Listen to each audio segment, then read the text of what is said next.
तो hello learners, welcome back to another learning video of our spoken English class. पिछले class में हम लोग यूज़ ऑफ ए और एन पढ़े थे। आज इस क्लास में हम लोग समझेंगे कि द का कहाँ पे प्रयोग होता है, THE द का। बहुत ज़्यादा कन्फ्यूज़न होता है कि द लगेगा, द नहीं लगेगा। तो आज हम लोग अच्छे से समझ लेते हैं कि द कहाँ लगेगा, किस सेंटेंस में लगेगा, किस वर्ड के पहले लगेगा और किस वर्ड के पहले नहीं लगेगा। हम लोग यहाँ पे स्टार्ट करते हैं, समय व्यर्थ नहीं करते हैं। द का प्रयोग सिंगुलर कॉमन नाउन के पहले पूरी जाति का बोध करने के लिए होता है। अब सिंगुलर कॉमन नाउन, सबसे पहले समझिए कि कॉमन नाउन क्या होता है। सबसे पहले आप यहाँ पे देख सकते हैं कि काऊ लिखा हुआ है, हॉर्स लिखा हुआ है, ठीक है। तो ये सारा हम लोग का होता है कॉमन नाउन। अब कॉमन नाउन के पहले पूरी जाति का बोध हो। अब पूरी जाति का मतलब क्या है? अब जैसे फॉर एग्जाम्पल बुक है, तो बुक हो गया पूरा जाति, बुक का जितना जाति है प्रजाति है सब हो गया, उसमें आ गया। लेकिन अब हम लोग किसी पार्टिकुलर बुक के बारे में बात कर रहे हैं। फॉर एग्जाम्पल स्कैनर के बारे में बात कर रहे हैं, स्कैनर अरिहंत का आता है, उसके बारे में बात कर रहे हैं। तो ये हो गया हम लोग का एक पार्टिकुलर बुक। तो जब हम लोग का एक मतलब पूरा जाति का हम लोग बात कर रहे हैं तब उसको हम लोग बोलेंगे कॉमन नाउन। और लेकिन जब कोई एक पार्टिकुलर बुक के बारे में बात कर रहे हैं तब हम लोग उसको प्रॉपर नाउन बोलेंगे। अब यहाँ पे समझने वाला बात यह है कि सिंगुलर कॉमन नाउन के पहले पूरी जाति का बोध करने के लिए इसका प्रयोग किया जाता है, द का प्रयोग किया जाता है। द का मेन मुद्दा वाला बात जो है उसको मत भूलिएगा, यहाँ हम लोग द का बात कर रहे हैं। तो जैसे देखिए, the cow is an animal, यहाँ पे आप देख सकते हैं कि ये कॉमन नाउन है कॉमनली। अब बोला जाएगा कि काऊ तो एक पर्टिकुलर जानवर हो गया, उसके बारे में बात कर रहे हैं। लेकिन काऊ जो है एक कॉमन ही नाउन है, क्योंकि जब हम लोग मान लीजिए घर में गाय पालते हैं तो गाय का भी अलग अलग नाम रखा जाता है, तब जा करके वो प्रॉपर नाउन होता है। या फिर अलग अलग तरह का गाय भी होता है, ठीक है। जैसे देसी गाय होती है, जर्सी गाय होती है। तो जब पार्टिकुलर किसी चीज़ का बात कर रहे हैं तो अब हम लोग बोलेंगे कि वो प्रॉपर नाउन है। लेकिन जब पार्टिकुलर किसी चीज़ का बात नहीं कर रहे हैं तो वो कॉमन नाउन में आएगा। अब दूसरा चीज़ यहाँ समझने वाला जो सबसे इंपॉर्टेंट बात है ये है सिंगुलर और प्लूरल। जहाँ पे सिंगुलर होगा और जहाँ पे प्लूरल होगा उसमें आपको ध्यान देना है, तभी आप पता कर पाइएगा कि द का यूज होगा या नहीं होगा। अब सिंगुलर और प्लूरल के लिए कैसे यूज हम लोग समझेंगे कि ये काऊ है ये सिंगुलर है, ये हॉर्स है ये सिंगुलर है, हॉर्सेस जो है ये प्लूरल है और काउस जो है प्लूरल है। क्योंकि यहाँ पे आप देख सकते हैं यहाँ पे एस लगा हुआ है, एस या ईएस जहाँ पे लगा हुआ रहेगा उसको हम लोग प्लूरल बोलेंगे, और जहाँ पे एस नहीं लगा हुआ रहेगा उसको हम लोग बोलेंगे कि वो सिंगुलर है। सेकेंड डेफिनेशन भी एक बार हम लोग पढ़ लेते हैं। परंतु पूरी जाति का बोध करने के लिए प्लूरल कॉमन नाउन के साथ द का प्रयोग नहीं होता। तो इसका एग्जांपल में आप देख सकते हैं कि हॉर्सेस आर यूजफुल, यहाँ पे ES लगा हुआ है इसीलिए हम लोग द का प्रयोग नहीं किए। उसी तरह से काउज गिव मिल्क, यहाँ पे S लगा हुआ है इसीलिए द का प्रयोग नहीं किए। लेकिन यहाँ पे आप देख सकते हैं ES या फिर S नहीं लगा हुआ है, इसके कारण यहाँ पे द का प्रयोग हुआ है। The cow is an animal, the horse is useful. तो चलिए अब जानते हैं दूसरे नंबर का कंडीशन कि द का प्रयोग कहाँ पे होगा नहीं होगा उसके बारे में। तो दूसरा कंडीशन क्या कहता है? द प्रयोग सामान्य अर्थ में प्रॉपर नाउन तथा अनकाउंटेबल नाउन के साथ नहीं होता। तो जो चीज सामान्य अर्थ में प्रॉपर नाउन या अनकाउंटेबल नाउन रहे उसके साथ में द का प्रयोग नहीं होता है। जैसे किसी का नाम हो गया रोहन, अब रोहन है ये नाउन है, व्यक्तिवाचक संज्ञा है, इसमें कि हम लोग द का प्रयोग नहीं कर सकते हैं। दूसरा है मिल्क, ये अनकाउंटेबल है, मिल्क काउंट हम लोग नहीं कर सकते हैं कि कितना मिल्क है, या वाटर, वाटर को हम लोग काउंट नहीं कर सकते हैं। तो जो भी प्रॉपर नाउन सामान्य अर्थ में प्रॉपर नाउन तथा अनकाउंटेबल नाउन हो उसके साथ में द का प्रयोग नहीं होगा। उसके बाद है तीसरा कंडीशन। तीसरा कंडीशन क्या कहता है? द का प्रयोग उस नाउन के पहले होगा जो खास, निश्चित या पूर्व परिचित हो। ये चीज को एकदम याद कर लीजिए, खास, निश्चित या पूर्व परिचित हो उसके साथ में हम लोग द का प्रयोग करते हैं, और जिसे वक्ता और श्रोता पहले से जानता हो। जैसे वक्ता किसी बोलते हैं जो कोई चीज़ को बताता है, जो बोलता है उसको वक्ता बोलते हैं, और जो किसी चीज़ को सुनता है उसको हम लोग श्रोता बोलते हैं। तो वक्ता और श्रोता जो रहेगा उसको वो लोग दोनों अगर एक दूसरे को पहले से जानता है तो उस स्थिति में हम लोग द का प्रयोग करेंगे। लेकिन इस स्थिति में नाउन सिंगुलर हो या प्लूरल हो, काउंटेबल हो या अनकाउंटेबल हो, उससे कोई फर्क नहीं पड़ता, हम लोग को द का प्रयोग करना ही पड़ेगा। अगर ये कंडीशन हुआ, खास, निश्चित, पूर्व परिचित या वक्ता श्रोता एक दूसरे को जानता है, ये कंडीशन अगर हुआ तो पिछला 2 कंडीशन जो है वो एलिमिनेट हो जाएगा और यही कंडीशन उसमें अप्लाई होगा। इसमें नाउन सिंगुलर हो या प्लूरल हो, काउंटेबल हो या अनकाउंटेबल हो, उससे फिर कोई फर्क नहीं पड़ेगा, वहाँ पे हम लोग द का यूज करना ही होगा। जैसे कि the children are naughty, the horses was strong, the pen was red. तो चलिए अब कुछ सॉल्व्ड एग्जाम्पल देख लेते हैं जिससे आपको द का प्रयोग के बारे में और ज़्यादा अच्छे से समझ में आएगा।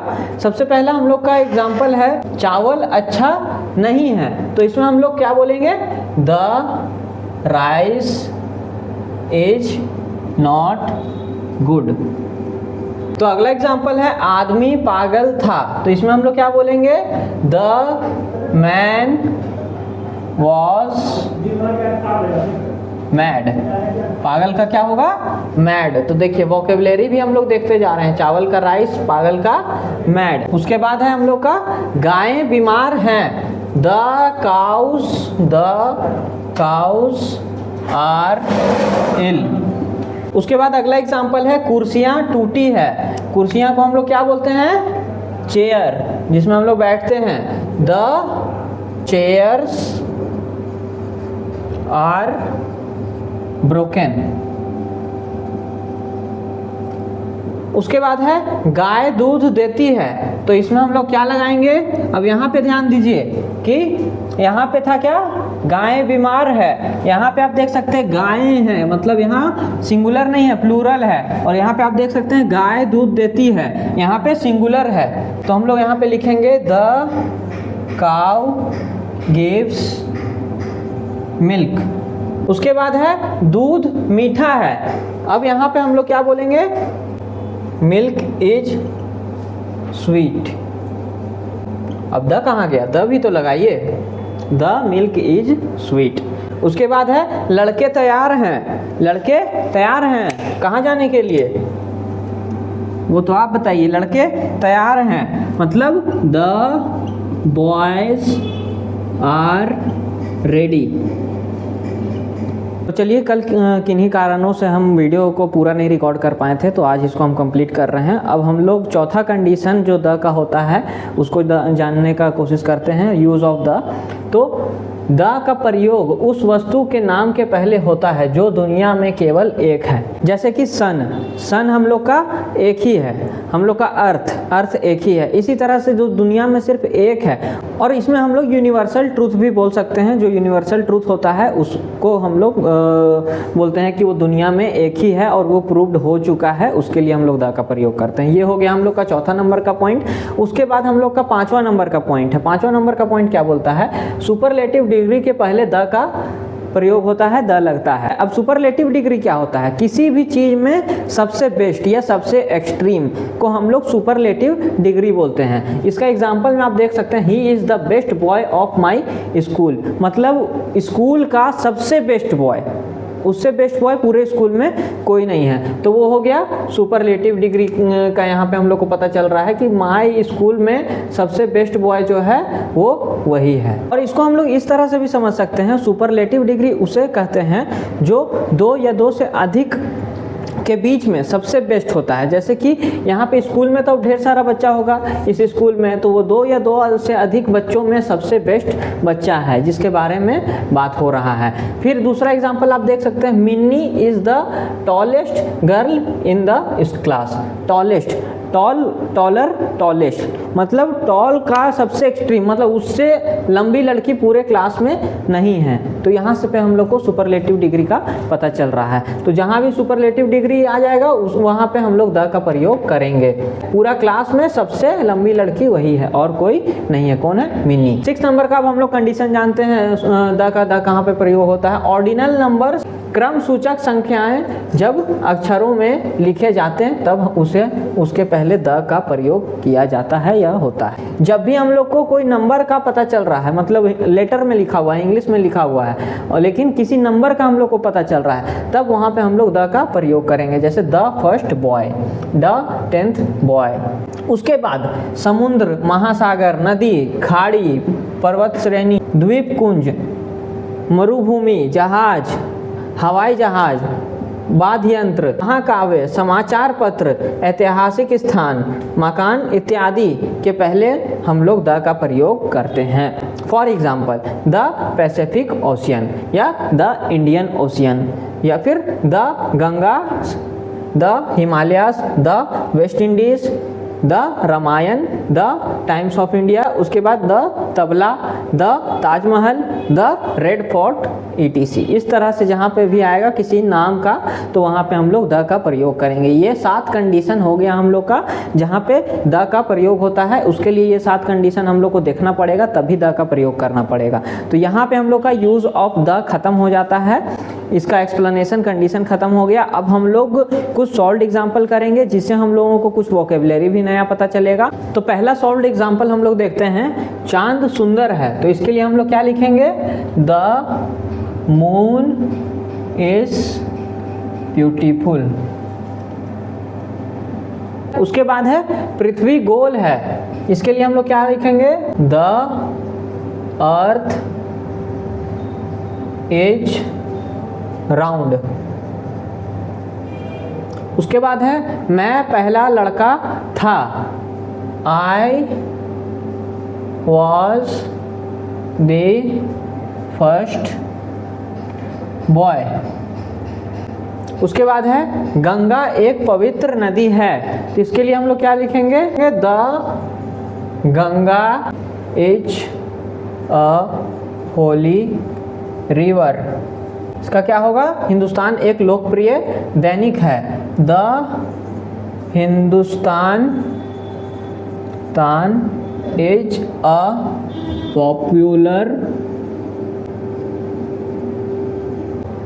इसके बाद क्या है, तबला बिहार में प्रसिद्ध है, द तबला इन बिहार। उसके बाद हो गया रामायण हिंदुओं का धर्म ग्रंथ है, the Ramayan is a holy book of the Hindus. ठीक है। उसके बाद है ताजमहल बहुत सुंदर है, the Taj Mahal is very beautiful. तो ये था कुछ सॉल्व्ड एग्जाम्पल। चलिए स्क्रीनशॉट लेना है तो ले लीजिए, अच्छे से इसको देखिए, पढ़िए, समझिए। उसके बाद अगर कुछ क्वेश्चन है तो हमको 8709369285 पे मैसेज करके पूछिए। ठीक है। यहाँ पे हम लोग का यूज़ ऑफ द खत्म हो गया और उम्मीद करते हैं कि ये अच्छे से आपको समझ में आया होगा, सारा कंडीशन समझ में आया होगा। अब अगले क्लास में हम लोग सेंटेंस फॉर्मेशन के बारे में जानेंगे, सेंटेंस क्या होता है, उसको फॉर्म कैसे करते हैं। अभी तक ये सारा चीज़ हम लोग सेंटेंस ही पढ़ रहे थे, लेकिन इसमें अब वर्ब कौन सा होता है, फिर ऑब्जेक्ट कौन सा होता है, ये सारा चीज़ हम लोग अच्छे से जानेंगे ताकि आपको पता चले कि इसको सेग्रीगेट कैसे करते हैं। इसको सेग्रीगेट करके अब इसका ऑपरेशन करके हम लोग देखेंगे कि एक एक चीज़ सेंटेंस में क्या क्या होता है। तो चलिए मिलते हैं अगले क्लास में।